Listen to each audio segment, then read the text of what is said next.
रात्रि क्लास चल रहा था 9/7/67।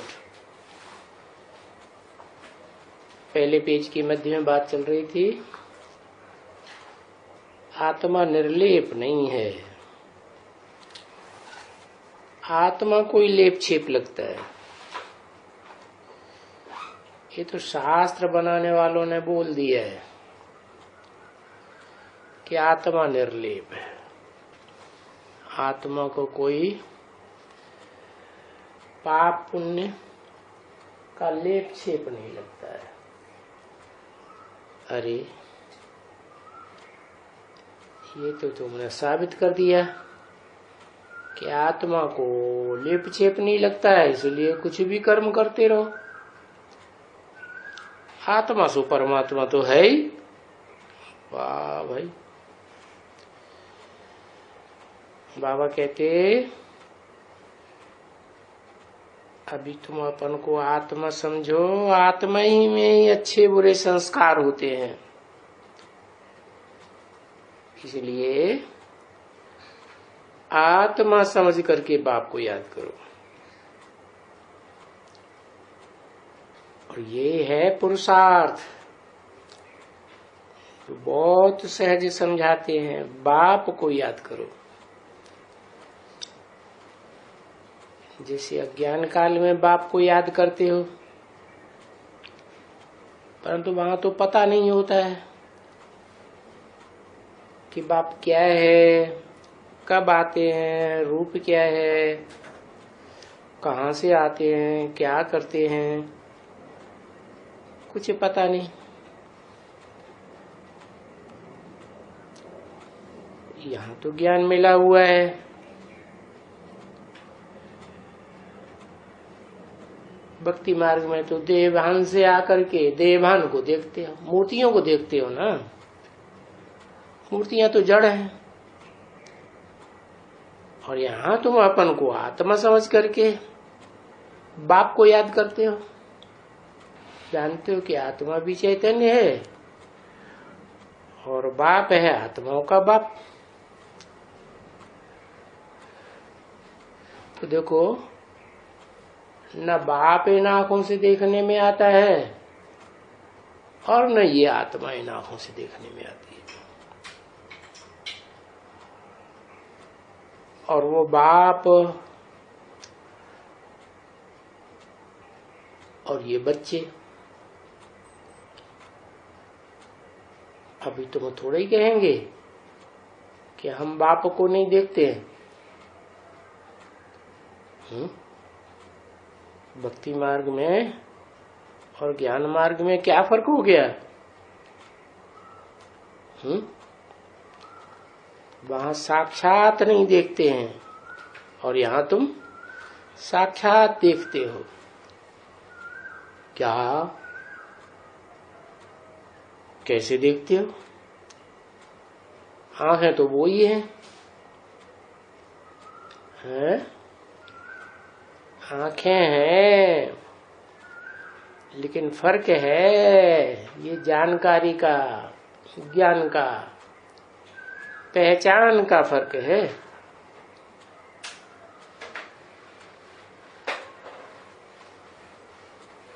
तो अगर ज्ञान न हो, बाप आकर ज्ञान न देवें, तो जैसे अपनी आत्मा को भी नहीं देख सकते, बाप की आत्मा को भी नहीं देख सकते। हाँ, देखा जा सकता है कि हम बिंदी हैं। कैसे देखेंगे? है प्रैक्टिस करेंगे, क्योंकि 63 जन्मों की प्रैक्टिस पड़ी हुई है अपनी देह को याद करने की, पराई देह को याद करने की। तो ये प्रैक्टिस पक्की हो गई। क्या? देह को याद करने की। तो करना क्या है? अभी पहचान मिली ना कि हम देह नहीं है, हम तो आत्मा है। तो भक्ति मार्ग में तो कोई फायदा नहीं होता है। दैहिक मूर्तियां बनाए लेते हैं, स्वप्न में समझते हैं भगवान है। अभी तुम तो ये समझते हैं कि हम आत्मा हैं, छोटी सी बिंदी, परंतु बिंदी बार बार भूल जाती है, भूल करते हैं। वो शास्त्रकार लोग तो समझाते हैं आत्मा अंगुष्ठी मिसल है, परंतु आत्मा अगर घूम अंगुष्ठी मिसल हो और यहाँ भ्रकुटी के मध्य में बैठे तो कितना बड़ा गुम्बड़ा पड़ जाएगा, समझा ना। इसलिए अभी बच्चे समझते हैं कि बाप ही है जो बैठ करके ये नॉलेज देते हैं, क्या कि आत्मा बिंदी है और जड़ बिंदी नहीं है, ज्योति स्वरूप है। ज्योति माने रोशनी निकलती है ना आंखों से। आदमी मर जाता है तो रोशनी निकलना बंद हो जाती है, बटन हो जाती है आंखें। तो बाप बैठ करके जो नॉलेज देते हैं उससे तुम बच्चों को आस्तिक बनाते हैं, तुम्हारी आस्था बैठ जाती है पक्की कि हम आत्मा हैं, हम सदा काल के लिए देह नहीं है। देह तो 5 तत्वों का पुतला आज बना, कल खत्म हो जाएगा और सबके पुतले खत्म होते रहते हैं। आत्माओं के पुतले हैं ना। तो बाप को जो नहीं जानते हैं कि बाप भी पुतले में ही प्रवेश करके पार्ट बजाता है तुमको ज्ञान सुनाता है, परंतु वो पुतला जड़ होता है या चैतन्य होता है? चैतन्य होता है ना। तो देखो भक्ति मार्ग की बातों में और यहाँ ज्ञान मार्ग की बातों में बहुत फर्क हो जाता है। तो जब यहाँ बाप को जान जाते हो तो बाप का ज्ञान होने से तुम पक्के ज्ञानी बन गए, नहीं तो पक्के बन जाएंगे। और बाप को जान जाते हो तो आधा कल्प के लिए सुखी हो जाते हो। भक्ति मार्ग में याद तो करते थे लेकिन कोई पक्का नहीं था, कोई राम को, कोई कृष्ण को, कोई क्या, कोई गणेश को, हनुमान को याद करते। हाँ, पक्का किसी को पता नहीं। आखिरी भगवान का पक्का रूप क्या है? जो कहते हैं सदाशिव, सदाशिव कहते हैं तो सदा काल का रूप होना चाहिए ना। तो फिर जब रूप का ही पता नहीं होता है भक्ति मार्ग में तो दुखी ही होते जाते हैं, क्योंकि याद तो पक्की कर ही नहीं सकते। आत्मा याद में नहीं टिकती है तो भटकती रहती है। तो वहां भक्ति मार्ग में ऐसे नहीं कहेंगे कि वहां आस्तिक होते हो। वहां कोई पक्की आस्था बैठती थोड़ी ही है किसी के ऊपर, बैठती है? आस्था ही नहीं बैठी तो आस्तिक काहे के? और जो बैठती भी है तो हाँ अलग अलग तो पक्का किसी को मालूम नहीं, इसलिए आस्था भी नहीं बैठती। तो वहां यहां से आस्तिक बन करके तुम आधा कल्प पहले सुख भोगते हो स्वर्ग में, फिर आधा कल्प के बाद वहां भक्ति मार्ग में तुम भूल जाते हो, अपनी आत्मा को ही भूल जाते हो।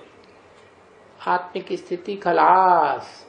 तो जो आत्मिक स्थिति में नहीं रहते हैं तो प्रकृति तुम्हें सहयोग देना बंद कर देती है। सबसे पहले क्या होता है? प्रकृति जोर से हड़कंप मचाती है, आधा विनाश हो जाता है। कब? आधा कल्प स्वर्ग में बीतने के बाद प्रकृति जो है विकराल रूप धारण कर लेती है। क्यों विकराल रूप धारण करती है? क्योंकि आत्मिक स्मृति नहीं रही, आत्मा को भूले तो प्रकृति कंट्रोल से बाहर हो जाती। तो पहले तुम स्वर्ग में आधा कल्प प्रारब्ध पाते हो। ये है बाप का वर्षा। क्या? कौन सा वर्षा देते हैं? सुख शांति का वर्षा देते हैं। रिंचक मात्र भी दुख शांति नहीं। तो वो वर्षा तुम पाते हो। किससे पाते हो? कैसा वर्षा? बेहद का वर्षा, और बेहद के बाप से पाते हो। क्योंकि और तो कोई धर्म पिता है ही नहीं। क्या? तो सब हैं हद के। सारी मनुष्य सृष्टि के पिता थोड़े ही हैं। सारी मनुष्य सृष्टि कोई उनको अपना बाप थोड़ा ही मानती है। तो वे सब हद के होने से बेहद के बाप का तो किसी को पता ही नहीं। बुलाते रहते हैं, परंतु वो बुलाने से तो आता नहीं। जब इस मनुष्य सृष्टि का जो बीज है, क्या कोई मनुष्य ही होगा ना। दूसरे धर्म के लोग कहते हैं आदम है, एडम है। भारत में कहते हैं आदिदेव है।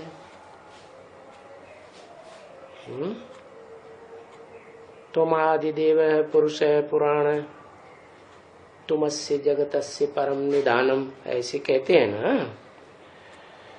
तो कहते तो हैं, फिर और दूसरे दूसरे रूप भी मान लेते हैं। तो बुद्धि में घपला हो जाता है। वर्षा प्राप्त करने की बात ही नहीं। अभी तुम बेहद का वर्षा पाते हो, क्योंकि बेहद का बाप मिला है। सारी मनुष्य सृष्टि का बाप है ना। सर्व का कल्याणकारी, सर्व का सदगति दाता। तो ऐसे नहीं कहा जाएगा कि भक्ति मार्ग में तुम वहां आस्तिक होकर रहते हो। क्या? पता ही नहीं है, इसलिए आस्था टिकेगी किसके ऊपर? वहां बाप को जानते हो ऐसे कह ही नहीं सकते। नहीं, वहां भक्ति मार्ग में भी नहीं जानते हो। वहां कलयुग में सब शूद्र हो जाते हैं ना। तो जब शूद्र हो जाते हो तब भी नहीं जानते हो। क्यों? क्योंकि भगवान शूद्रों को आकर क्या बनाता है? पहले ब्राह्मण बनाता है। तो वहां कोई ब्राह्मण हो ही नहीं सकता, क्योंकि सारा युग कलयुग में बाप तो आते नहीं। कलयुग तो कलयुग के अंत में ही आते हैं, जबकि सतयुग की नई दुनिया की रचना करनी है। तो उसे कहते हैं कलयुग का अंत और सतयुग का आदि का संगम। तो सिर्फ इस संगम युग पर तब आते हैं, प्रैक्टिकल में प्रत्यक्ष होते हैं।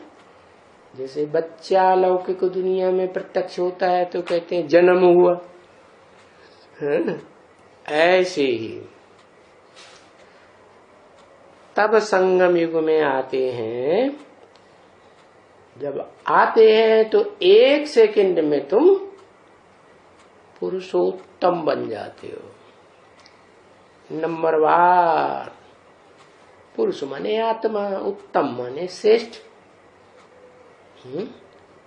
तुम बनते हो तो तुम्हें पता चलता है कि कौन कौन से हम श्रेष्ठ हैं, कौन कौन सी आत्माएं हैं जो हमारे शासन में आने वाली हैं। अगले कल्प में हम उनके राजा बनेंगे। उन्होंने उतना पुरुषार्थ नहीं कर पाया, हमने किया तो हम श्रेष्ठ बनते हैं।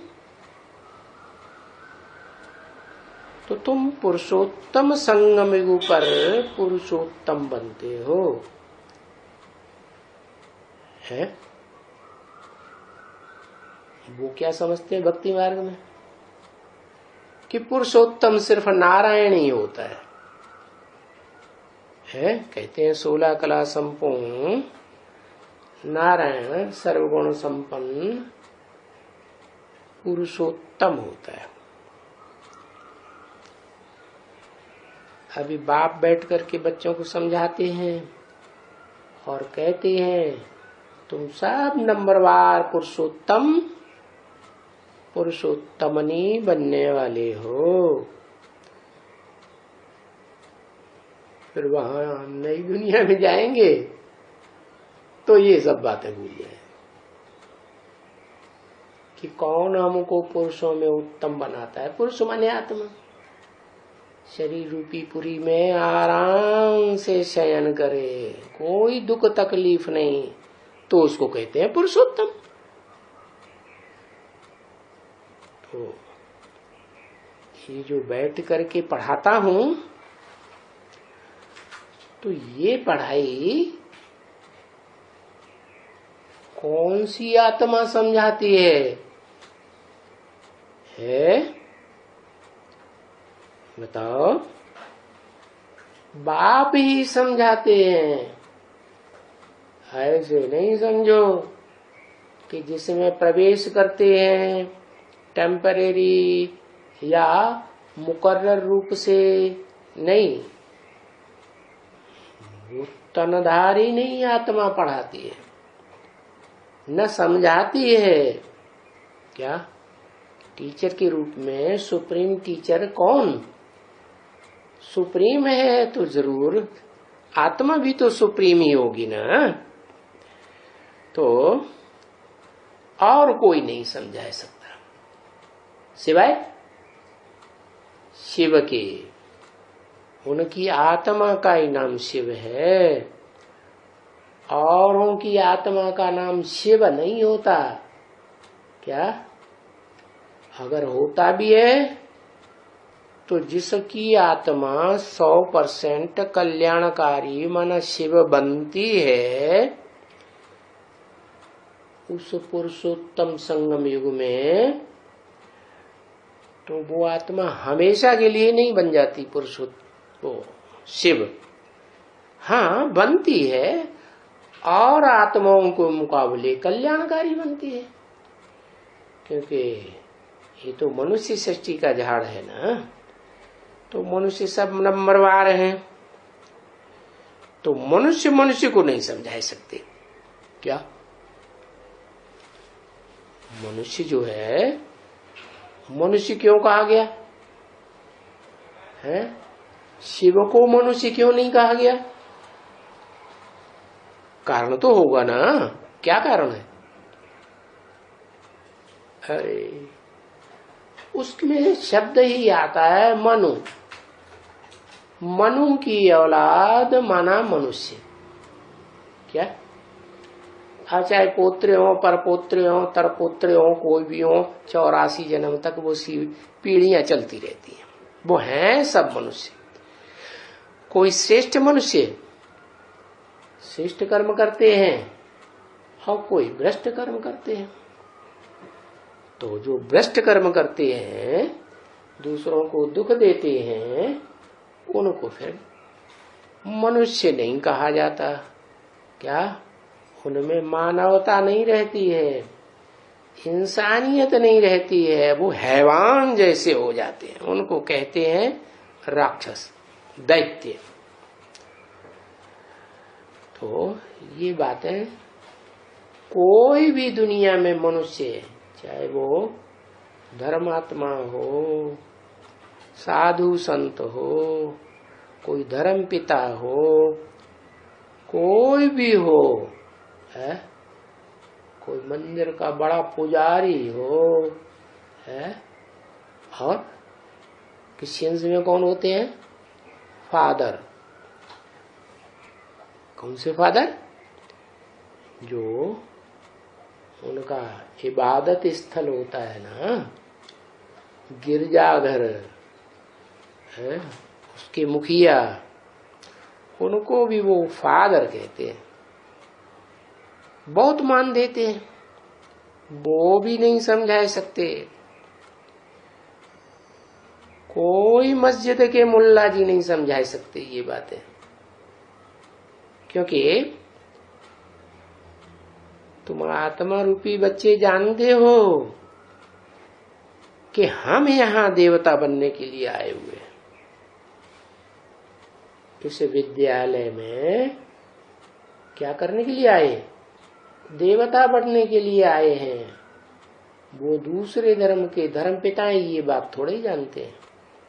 क्या वो कोई देवता बनने की पढ़ाई पढ़ाते हैं क्या? नहीं, वो तो देवता है ही नहीं, क्योंकि उन्होंने कभी देने की बुद्धि में लिया ही नहीं। उनकी बुद्धि में तो सुख लेना है, कैसे भी लेना, खींच खींच के लेते रहो। और यहाँ तो बाप समझाते हैं, क्या क्या समझाते हैं? सहज मिले सो दूध सम, क्या? और मांग लिया सो पानी। कोई फायदा नहीं होता उससे ज्यादा। हाँ, सिर्फ भोजन पचाता है, ताकत नहीं आती पानी पीने से। और खींच लिया सो खून बराबर, जैसे किसी की हत्या कर दी। तो वहां उन मनुष्यों की बुद्धि में भक्ति मार्ग में नहीं रहता है कि हम कोई देवता बनेंगे, कोई देवता बनने की पढ़ाई पढ़ाएगा।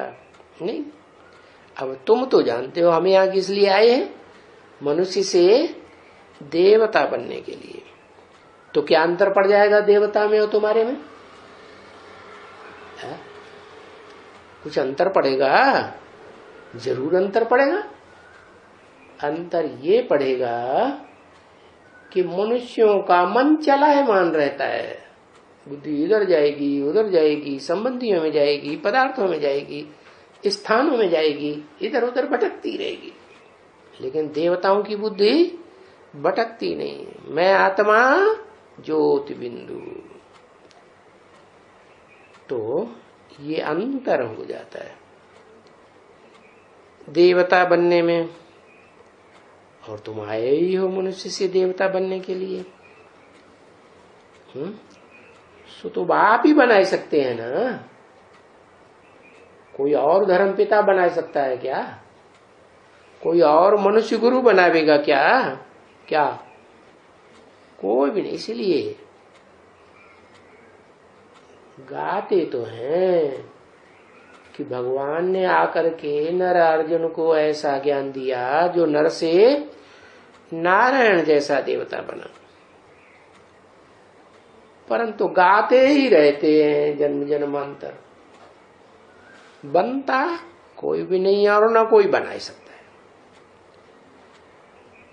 अरे मनुष्य को देवता बना ही कैसे सकता है? खुद ही इंद्रियों के बंधन में बंधा हुआ है। इंद्रियां मन के बंधन में बंधी हुई है। क्या? और मन घोड़े की तरह छलांगे लगाता रहता है किसी को पता ही नहीं है कि मैं आत्मा मन बुद्धि स्वरूप हूँ। मन को भी कंट्रोल करने वाली बुद्धि रूपी आत्मा है, समझ शक्ति जिसे कहते हैं। तो जब जानते ही नहीं है तो कोई कैसे बनेगा और कैसे बनाएगा? तो बताओ, उस भक्ति मार्ग में ऐसा हो सकता है क्या कि कोई मनुष्य को देवता बनाए? ना, मनुष्य कभी भी कोई को देवता नहीं बना सकते हैं। क्यों नहीं बना सकते? है? कारण है कि जो सदा देने वाला होगा, दाता होगा, वो ही मनुष्य को देवता बना सकता है। क्या? जो खुद लेने की इच्छा करता है वो दूसरों को देवता नहीं बना सकता। इसलिए बाबा समझाते हैं, इच्छा मात्रम अविद्या।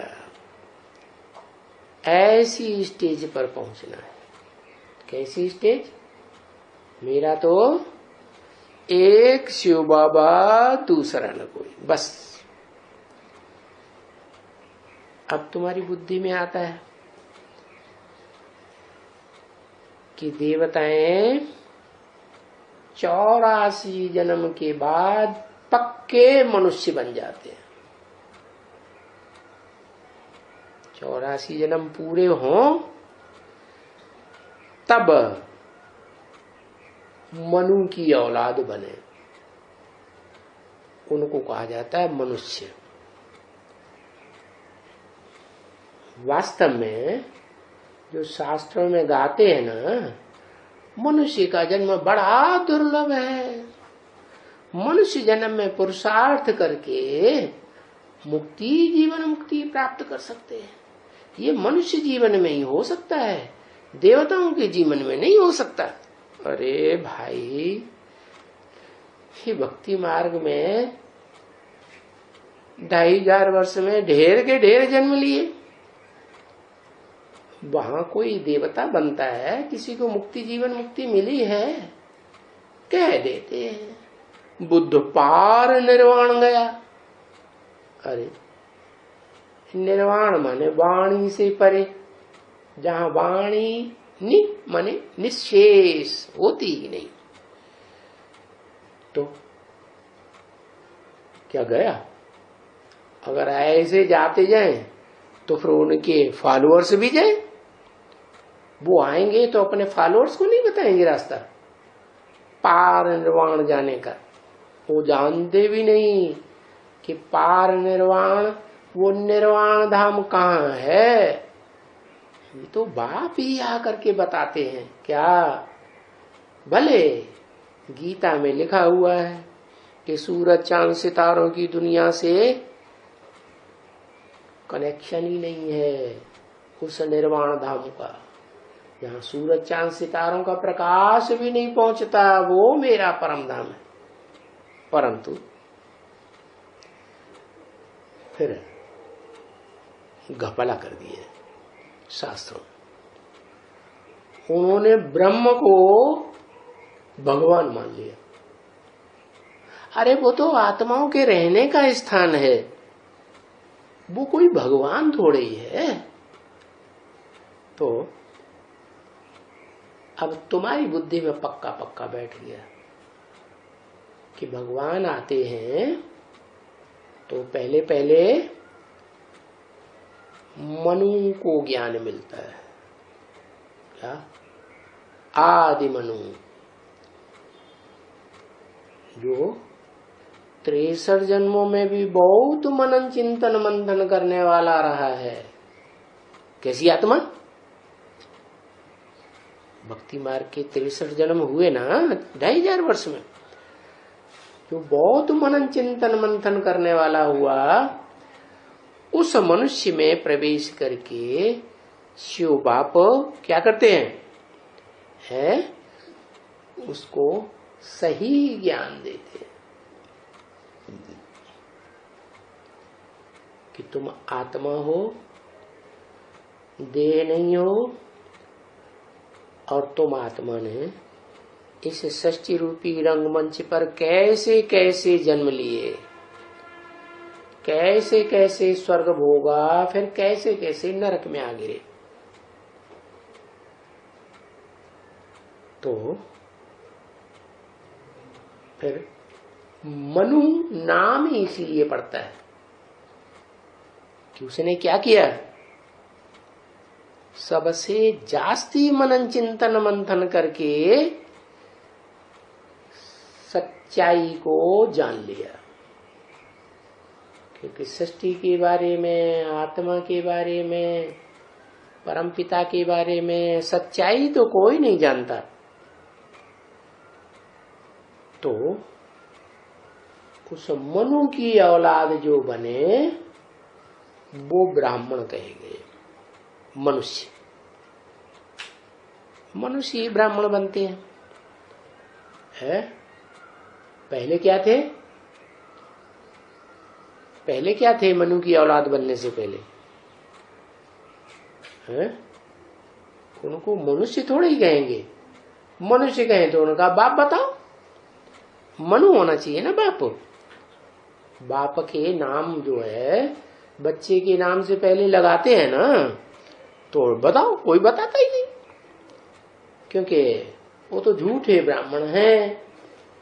तो वो अपन को समझते हैं हम ब्राह्मण हैं।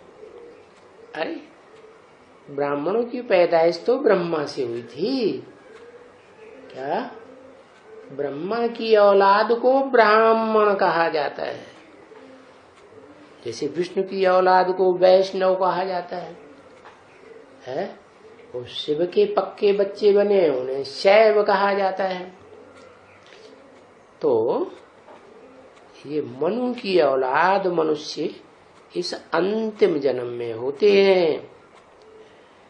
मनुष्य है, पर उन मनुष्यों का जो धर्म है वो भ्रष्ट हो जाता है, शूद्र बन जाते हैं। क्षुद्र, क्षुद्र माने नीच कर्म करने वाले। पर बाप आकर के क्या बना देते हैं?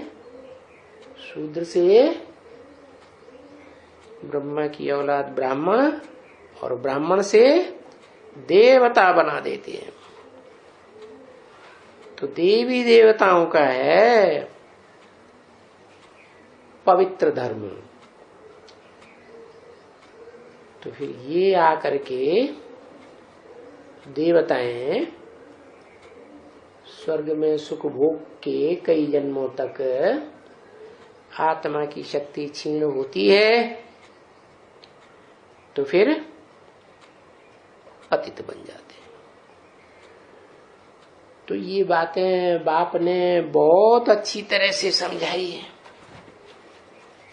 है। इतना अच्छी तरह से और कोई समझा भी नहीं सकता।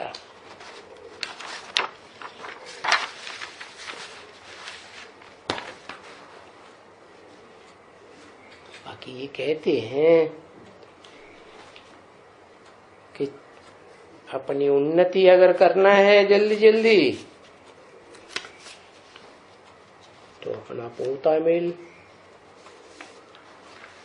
देखना पड़े, बाप को बताना पड़े। कहते हैं चार्ट रखो, सारा दिन में हमारी बुद्धि कहाँ कहाँ गई है, तो याद आएगा।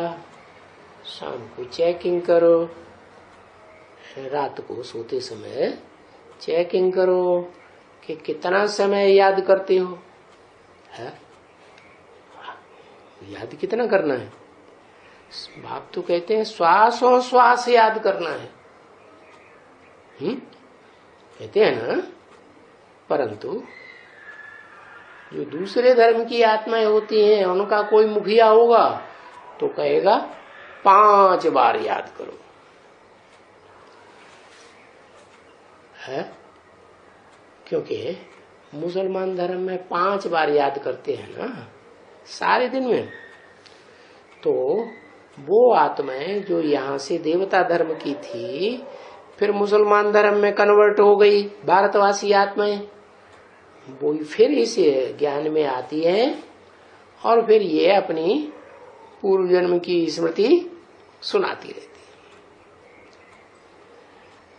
तो फिर ये बात है पुरुषार्थ के लिए कि हम कितना याद करते हैं, है? जो बाप ने बताया उतना याद करते हैं, श्वासों श्वास याद करते हैं, या कोई मनुष्य गुरु की बातों में आ जाते हैं, है? चलो श्वासों श्वास नहीं, 5 बार याद कर लो, वह हो गया काफी। तो हमको तो थोड़ा बहुत नहीं, लगातार स्मृति में रहना है, क्योंकि हम ही हैं, क्या हम ही हैं ऐसे बाप के बच्चे जिनको आधा कल्प में तमो प्रधान बनना पड़ा है। क्या? पूरा आधा कल्प।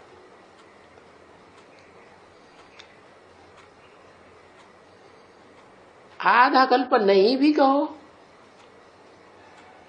वास्तव में वो त्रेता भी इसमें डाल दो। क्यों? तुमने सीढ़ी का चित्र देखा ना, है?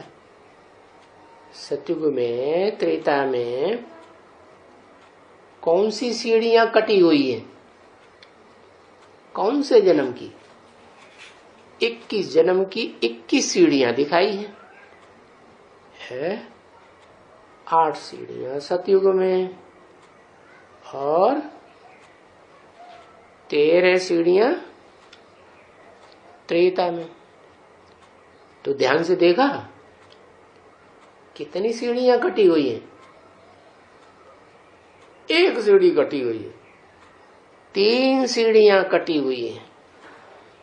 इसका मतलब वहां जो राजाएं बने होंगे उन्होंने स्वर्ग का रीति रिवाजों का खंडन किया होगा। तो बताया आधा कल्प तमो प्रधान बनना पड़ा है, ये भी नहीं कह सकते। ज्यादा बनना पड़ा या कम है? हाँ, वो 3 जन्म भी ऐड कर दो तो वास्तव में त्रेता से हम नीचे गिरते चले आए।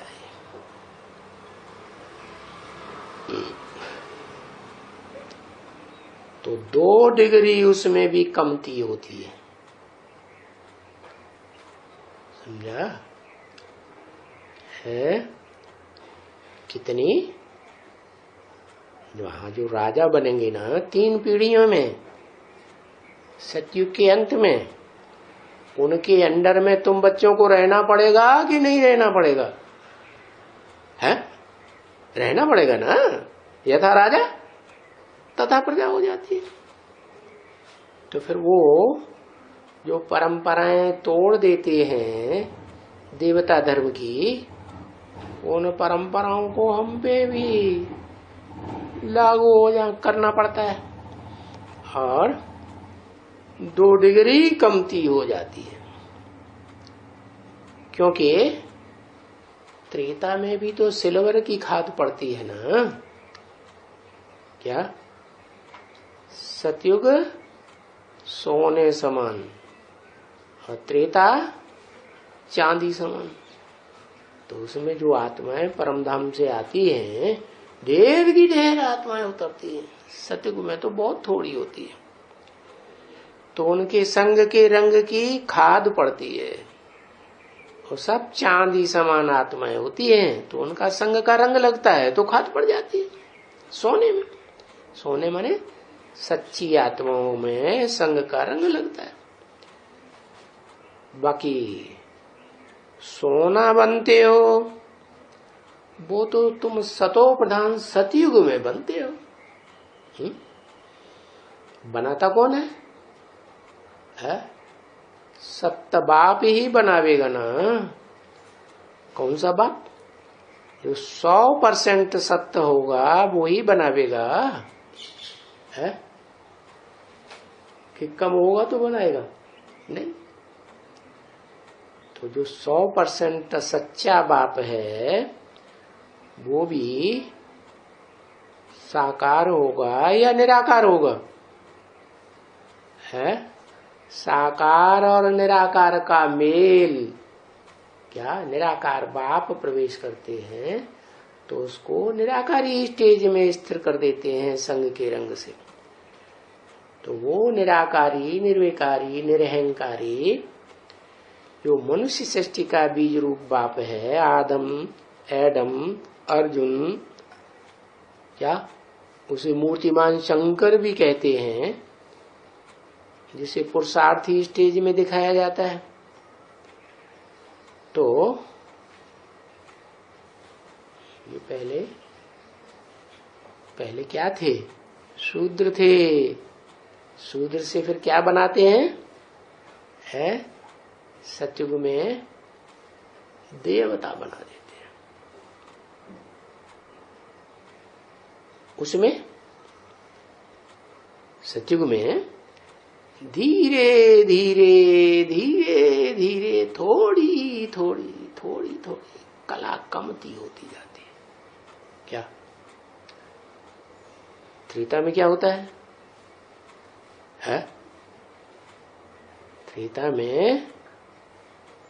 त्रेता में 12 कला, और सतयुग में पूरे सतयुग में कितने 8 जन्म लेते हैं तो 2 कलाएं कम होती हैं। और त्रेता में कितनी कलाएं कम हो गई? 6 कलाएं कम हो गई, 8 ही कलाएं रह जाती हैं।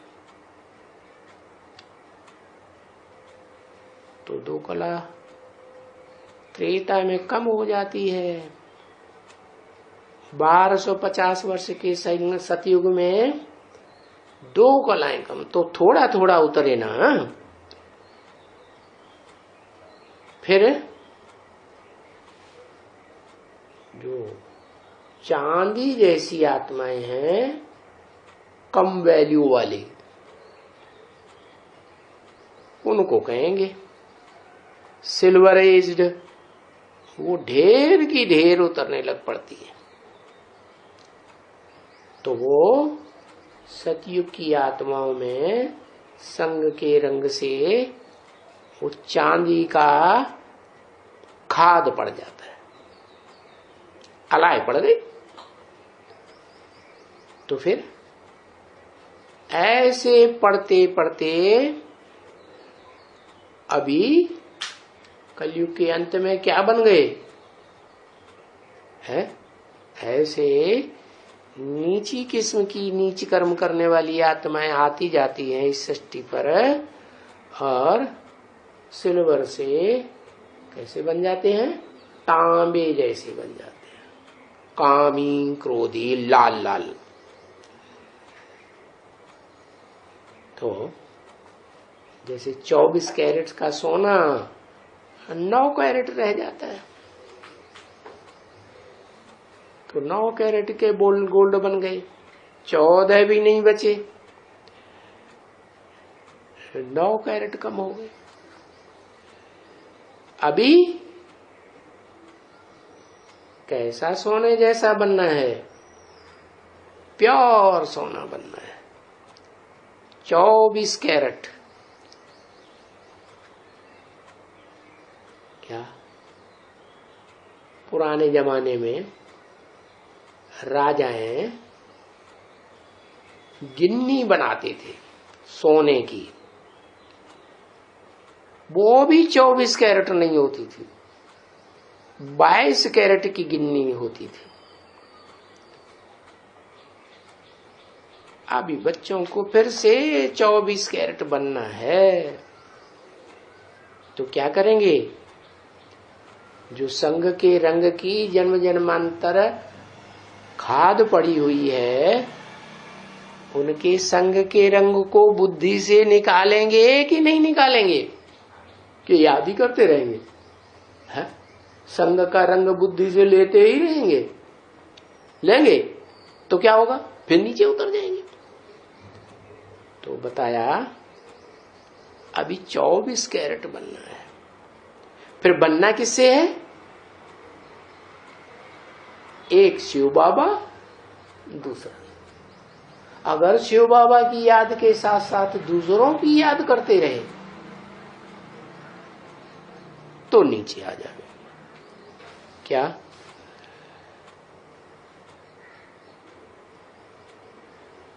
गिन्नी माने सोने का वो सिक्का जो आजकल रुपया कहा जाता है, अभी 5 रुपए का बनने लगा, शायद 10 रुपए का भी बनने लगा होगा।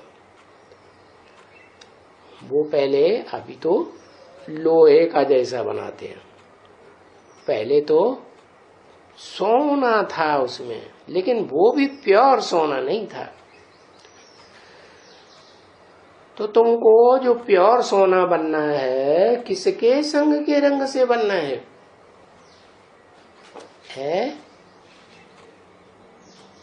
अरे आत्माएं तो ढेर है, तुमने एक आत्मा बता दिया है। किसके संग के रंग से तो प्योर सोना बनेंगे?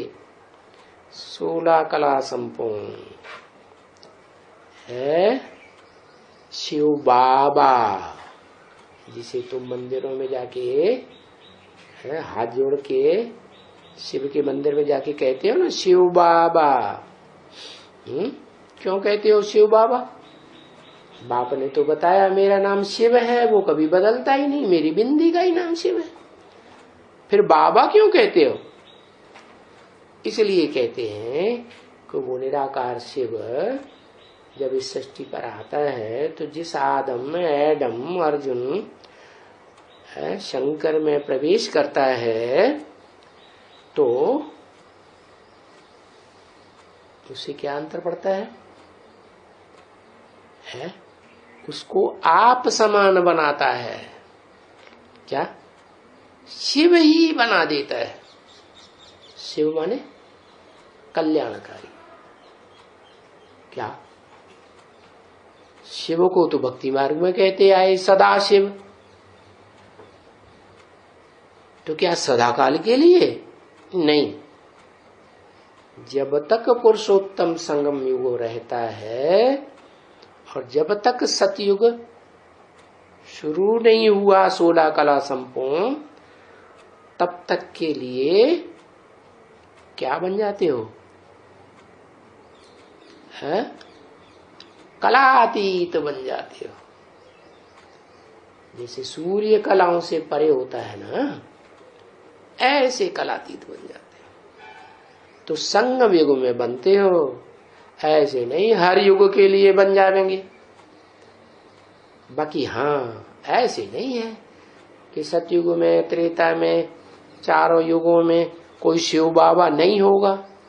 शिव बाबा होगा, लेकिन बाबा कहा ही जाता है साकार और निराकार का मेल। तो निराकार आत्मा जो संपन्न बनी और साकार शरीरधारी, तो दोनों का मेल शिव बाबा जिसे कहते हैं वो इस सृष्टि रूपी रंगमंच पर सदाकाल रहता है, लेकिन कोई उसे पहचान नहीं सकता। क्योंकि जैसे सभी आत्माएं नीचे गिरती जाती हैं, कलाएं कम होती जाती हैं, वैसे वो आत्मा भी नीचे गिरती जाती है। बाकी हाँ, ये जरूर है कि और आत्माएं तीव्र गति से नीचे गिरती है, और वो उसकी गति जो है सबसे कम धीमी गति होती है याद से। तो यहाँ जो जितनी याद की प्रैक्टिस करेंगे तो उनकी आत्मा में ये शक्ति भर जाएगी। क्या? 84 जन्म के लिए कितनी शक्ति भर जाएगी कि धीमी गति से नीचे उतरेंगे। बाकी नीचे तो उतर नहीं है, क्योंकि देहधारी बनते हैं। क्या बनते हैं? देहधारी। कैसी आत्मा है? भोक्ता या अभोक्ता? भोगी आत्मा है ना। भले सतयुग में, त्रेता में देव आत्माएं होती है, वो भी भोगी होती है। ऐसे नहीं कि स्वर्ग में देवताएं भोगी नहीं होते हैं। हाँ, कम भोगी होते हैं। आधा कल्प में 8 कलाएं कम होती है।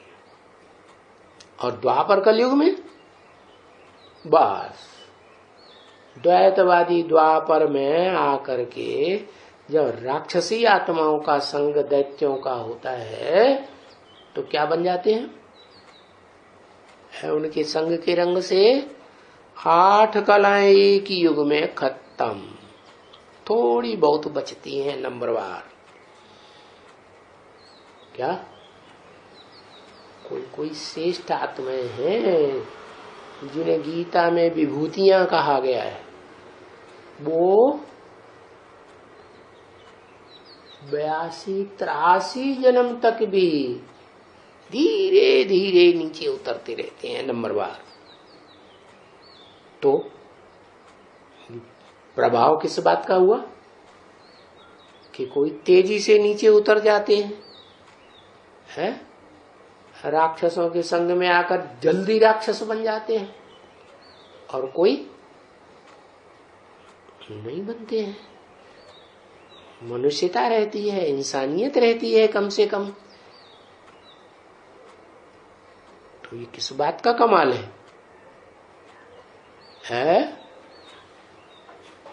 किस बात का कमाल हुआ?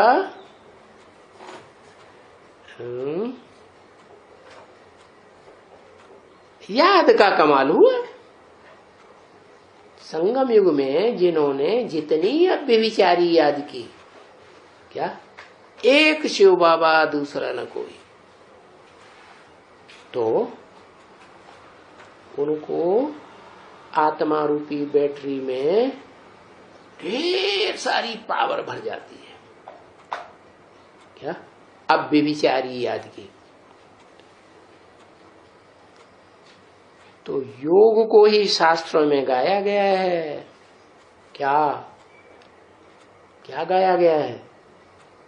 कि जैसे आग है सारा कचड़ा भस्म कर देती है, करती है ना। तो ये योगाग्नि है। क्या?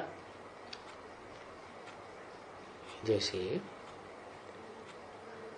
जो उतरती कला की दुनिया है, मनुष्यों की दुनिया है, उसमें इतने भोगी बनते हैं कि भोग भोगते भोगते क्या ढेर सारी देह अभिमान की कट चढ़ जाती है, दूसरी दूसरी आत्माओं के संग के रंग की।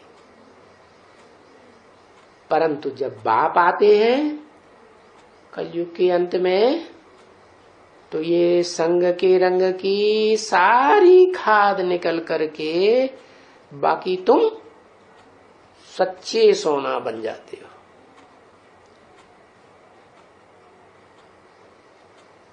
तो जब सारी खाद निकल गई, क्या जैसे डॉक्टर लोग कहते हैं ना, शरीर में से सारा टॉक्सिन निकाल दो, तो हल्के हो जाएंगे। नहीं तो किसी की तौंद बहुत बड़ी हो जाती है, बहुत मोटे ताजे हो जाते हैं, माने टॉक्सिन भरा हुआ है ना। तो सारी खाद संग के रंग की जो पड़ी हुई है, आधा कल्प की विदेशी धर्म पिताओं और उनके फॉलोअर्स के संग की, वो निकल जाएगी। और फिर तुम कैसे बन जाएंगे? कैसे बनेंगे? हल्के बन जाएंगे। जैसे पक्षी होते हैं ना, बहुत हल्के होते हैं। उनको पंख होते हैं तो उड़ते रहते हैं, ऊंची ऊंची ऊंची उड़ान। तुमको भी ज्ञान योग के पंख मिले हुए हैं। क्या ज्ञान अग्नि से, योग अग्नि से तो अपने सारे पाप कर्म भस्म कर देते हो और तुम भी हल्के बन जाते हो उड़ने के लिए। काहे के लिए? है ऊंची स्टेज में उड़ते हो। वाह, अभी तुमको पता पड़ा है ना, है कि जो ब्रह्मलोक है, आत्माओं का लोक, जहाँ परमात्मा बाप भी, शिव बाप भी रहते हैं, परमपिता, वो लोक में कोई कचरा नहीं जा सकता। क्या? जो कचरा 63 जन्म पड़ा है, वो संग के रंग का कचरा जिनमें रहेगा, वो कोई वापस जा ही नहीं सकते हैं। चाहे देव आत्माएं हो, चाहे दैत्य आत्माएं हो, इस दुनिया के कोई क्षुद्र कर्म करने वाले शूद्र हो, सब कचरा ही कचरा, कोई वापस नहीं जा सकते है। क्योंकि ये कचरा सबकी आत्मा में पड़ना जरूर है। क्या क्या कहा? चाहे देवताएं हो, 16 कला संपूर्ण हो, कम कला के हो, स्वयं देवताएं, चाहे श्रेष्ठ मनुष्य हो, ऋषि मुनि सन्यासी, पवित्र रहने के लिए पुरुषार्थ करने वाले, संग का रंग का कचरा तो सबको पड़ता है। कौन सा संग का रंग? जिनके साथ रहते हैं उनके संग का रंग। और फिर अन्न दोष लगता है। जिनके साथ रहते हैं उनके हाथ का बनाया हुआ भोजन खाते हैं, उनके हाथ का कमाया हुआ धन खाते हैं, तो आत्मा तेजी से नीचे स्टेज में जाती है। तो बताया सबको तमो प्रधान बनना है।